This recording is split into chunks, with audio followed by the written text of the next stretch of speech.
Hey everybody, how's it going? Glad you could join me here for the Minus Studio online church troubleshooting live stream. So I just wanted to be on here live today for a couple minutes, probably half an hour or so. If you have any questions about your online church services, or if you're having issues with your online church services, any tech issues, let me know in the live chat. On the side, I'll try to answer any questions you have. I'm not necessarily an expert in all of the stuff, but I've messed with a lot of tech and tried to fix broken, cheap things I've bought before, so I can definitely help you with that sort of thing. So yeah, let me know. You're probably doing online church services if you're a church leader right now, because we pretty much all are. So yeah, let me know if you have any questions. Also, I'd love to hear what your services look right now. Are you live streaming your services? Are you pre-recording your services? Are you pre-recording your services and then live streaming the pre-recorded videos, which is actually a pretty popular thing to do? You just put out sermon videos on Facebook, no videos at all? Let me know. I'm curious what everybody's church looks like right now. So yeah, if you have any questions, that's what I'm here for today. Just leave your questions or comments or ideas or anything you have in the live chat on the side of the screen. Let's see. Oh, got it. Ronald would be mad if I didn't, get him up here. So don't worry, Ronald's with me. There's a spot back there. That's where he lives. All right. So let me know if you have any questions, tech issues you need help working out. I mean, I know the answers, but I can at least maybe act like another brain, help you figure it out. While we wait for people to join in here, I wanted to go over a couple questions that I've had, just people sending me questions about all this stuff. It's all so new. I know. We're all doing stuff we've never done before with our churches and trying to get videos and such online. I had a lot of comments and questions about my live stream setup. For instance, like what I'm doing right now, if you want to make sermon videos or such that look like this. Right now I'm using a DSLR, a Canon SL2 specifically, plugged into my iMac with a Camlink 4K. Actually, I can show you my camera. Got this new Stream Deck toy I'm using. Oh, there we go. This is my mobile camera. So that is my Canon SL2. That's what I'm recording with. That's a 18 to 35 lens. That is awesome, 1.8. So that's what I'm recording with. That's running into my computer with the Camlink 4K, which I can't show you because it's on my computer, which is just a video encoder. I'm recording on OBS, and right now you can see the mic here I'm using is a Toner Q9. It's a USB mic, and it's like $59. It comes with the swivelly stand and everything, and it's really, really good for the price. So that's what I'm using. I would highly recommend this mic and the camera and the lens and the encoder, honestly. It's a good setup. You can use the encoder with any camera that has a clean HDMI out. I actually just did a video on the recorder on the Minus Studio channel, so you can go watch that. I've also had questions about using DSLRs to stream services, and the issue with that is the 30-minute time limit that DSLRs have. And no, unfortunately, you cannot turn it off. On almost all DSLRs, you cannot turn off the 30-minute timing. And the reason it has a 30-minute time limit is ridiculous. It's because of a European tax law. I know. We can't record our services with DSLRs because of a European tax law. Anything that records for longer than 30 minutes is classified as a video camera instead of a still camera, and has a much higher tax rate. So to keep the prices down on taxes and imports and such, the camera companies put a 30-minute limit on the DSLRs, so they aren't classified as video cameras, which are more expensive tax-wise. It's absurd. I know, but that's the situation with DSLRs. So no, you cannot usually turn the video limit off on those. Some cameras, I know, like the Canon, it's called Magic Lantern or something. It's like a aftermarket firmware that you can load on the camera that will let you do that. But I'm pretty sure it also breaks your contract with the camera. Like, you're not supposed to do that, so you can't bring it in to repair it anymore, that kind of thing. So I'm not sure if you've ever used Magic Lantern on any of your cameras. Let me know. I'm curious about that. All right. So that's why you can't use DSLRs, unfortunately. Again, if you have any issues going on with your services, let me know in the live chat. Let's see, going through some of the questions that I've got about creating videos for your online services. Also, again, please let me know what your services look like. I'm really curious. Like, pre-recorded, live, what are you doing? How are you doing live? What are you using to go live? I know a lot of people are using OBS right now. Some people use vMix and other software like that. Speaking of OBS, this is cool. I just found this out today. Let's see if I can get it to work. So people have asked me if you can use your cell phone camera as a webcam with OBS or your computer.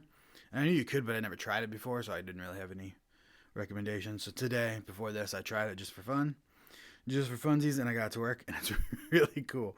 So you use NDI, which is I guess it's kind of like a language it uses to communicate with each other. So you use NDI. It's like a wireless.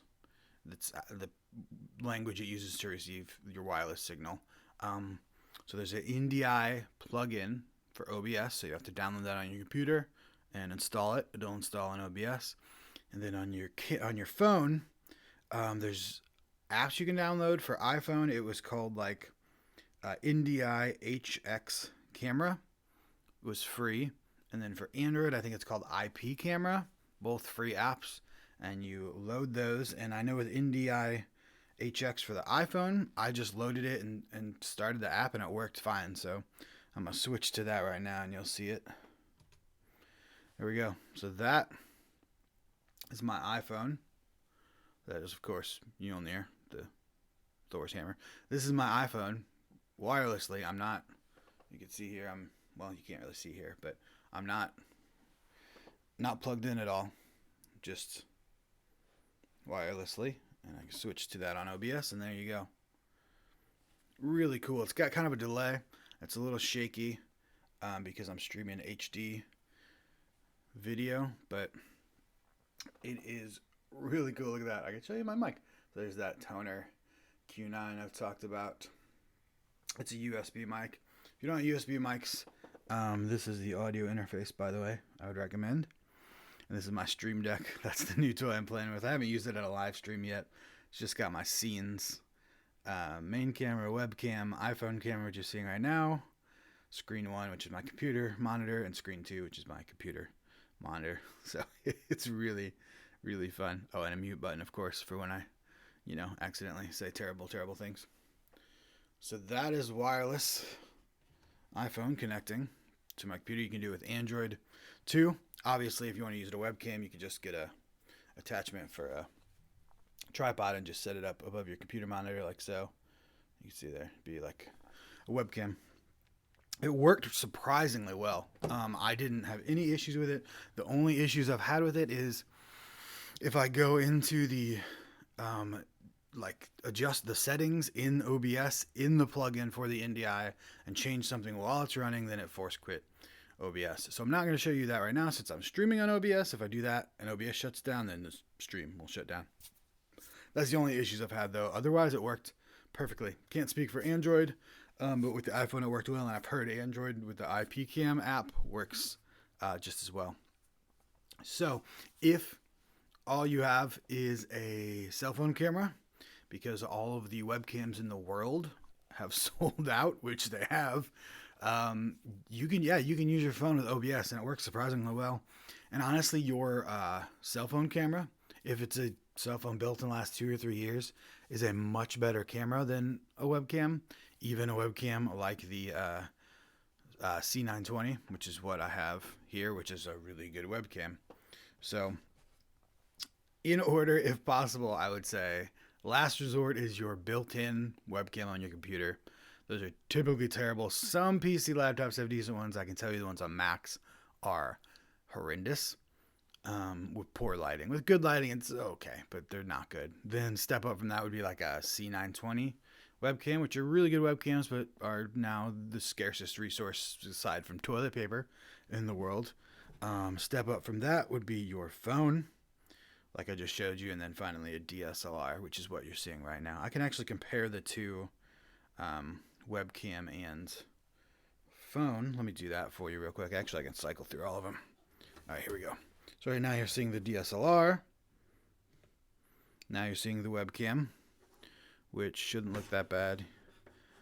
You know what? Let me start my webcam settings program so I can manually adjust it so it's not blown out. Just a second. Show settings. 620. There we go. That's better. So that's the webcam. Let me turn that up a bit. There we go. So that's a webcam. Again, not great, but not terrible. And then here is my iPhone. And I'm orange because my iPhone, for some reason, wants me to be bright orange. I don't know why. Look at that. Oh my goodness. That is terrible. Nah, that's a little better if I angle it that way. So you can see it's quite a bit better quality than the webcam is, though. It's really good. As far as sharpness, it's almost on point with the DSLR. Not quite. So back to the DSLR. There we go. Obviously it looks much better, but it's a DSLR. What are you going to do? All right. So that's how to use your phone with OBS, which is a really cool trick I just learned. Again, if you have any questions about your church services, any tech issues, let me know in the live chat, and I can answer you. Going through my questions I got previously before I started. Whoops. Oh boy, I'm editing them. All right. Getting audio into your phone. That's all I'll talk about next. Yep. Let me know how your services are going, by the way, or if you have any questions about your services, I'll try to help out. All right. Getting audio into your phone. So I've had a lot of questions about this because I think a lot of people aren't sure how that's possible. I've gotten questions like, can I plug my, regular microphone into your phone? Not easily. So if you want a microphone plugged into your phone for recording videos, which you do, you want a better microphone than the one built into your phone, you'll need to buy a mic that is built to be used with a phone or similar device. So what that means is it will have a 1/8 inch jack. So that's like the headphone jack, like the headphone style jack. That's what you'll need to plug into your phone or a DSLR or pretty much any other non-professional video camera is something like this. And it will also need to be powered because you won't get any power from your phone or from a DSLR for the microphone. So that's why, or it'll just be a lav, which doesn't need power. So that's why you'll need to buy something specially built for a phone because it'll need to have a jack that fits your phone and it'll need to supply its own power or not need power. So you have a couple options for that. You can see one I'm holding right here. This is the Deity shotgun mic. You can buy shotgun mics on Amazon. You can buy cheap shotgun mics on Amazon for $20 or $30. This is one of the few things I would not recommend buying the cheap Amazon version because they hiss like crazy and tons of noise and they sound as bad as your regular cell phone camera, sometimes worse. So this is the cheapest I would go for a shotgun mic. This is the Deity D3. That was without the cover. It's $99, really good. You can see the actual mic is here. This is just the hot shoe mount that goes on a camera, top of a camera. But the actual mic is just, I can take this off. Just this, just a shotgun mic with a 1/8 inch plug. So looks just like a regular condenser mic, but it's got a battery in it. That's important because your cell phone won't power it. So I really like this D80 shotgun mic. If you want something that isn't a lav mic to get good sound, I would recommend this. Other option I mentioned was a lav mic, like so. This was $20 on Amazon, which lav mic for $20 on Amazon, actually not bad. So this one I would recommend the cheap Amazon version. Pretty good sound, $20 again. You can see plugs straight into the phone. Came with a nice little case. And if you can do one of these, it's probably your best option for sermon videos and such because you don't get as much background noise. You just hear the speaker. So that's your cheapest option and the best quality for just a speaker probably, especially if you don't want background noise. This is $100, best option for like run and gun situations, which means you're moving the camera and you can't be attached to it with a mic. And then finally, if you don't have an option, actually, if you do or don't have an option, because this has an input to use it as a microphone, but you can also get a handheld recorder like this. This is the Zoom H1, the old version. It's $99, maybe $79 on sale, and it's a portable recorder. So you can either use the microphone on this and run a line out to your camera, so it records this microphone onto your camera, or if you don't have an input to record sound, you can just use this and it'll record on this recorder. So this doesn't need to be connected to your camera at all. You would record on this. You get good sound with these mics, or you can plug a lav mic into this. It will record on this, and then you add this file to your computer and your video file to your computer from your camera, edit them together, and you have good sound. So this is a good option if you can't actually plug in a microphone to your camera or your cell phone, then you can record on this, and it's got a pretty decent microphone as well. So that is some options for using mics on your camera. All right, that's all the questions I got. Doesn't look like anybody had any questions today. That's okay. I figured that might happen. I just wanted to be on here for a couple minutes just in case anybody did have any questions. So glad they're going well. Glad you don't have any questions. I'm going to cut it off for today since we don't have any questions. But I will be back doing these again. Try at different times to see if more people are available, because I know not everybody's available at noon like I am. All right. Thank you, everybody, for joining me. I'll see you back here soon for another one of these Q&As about online church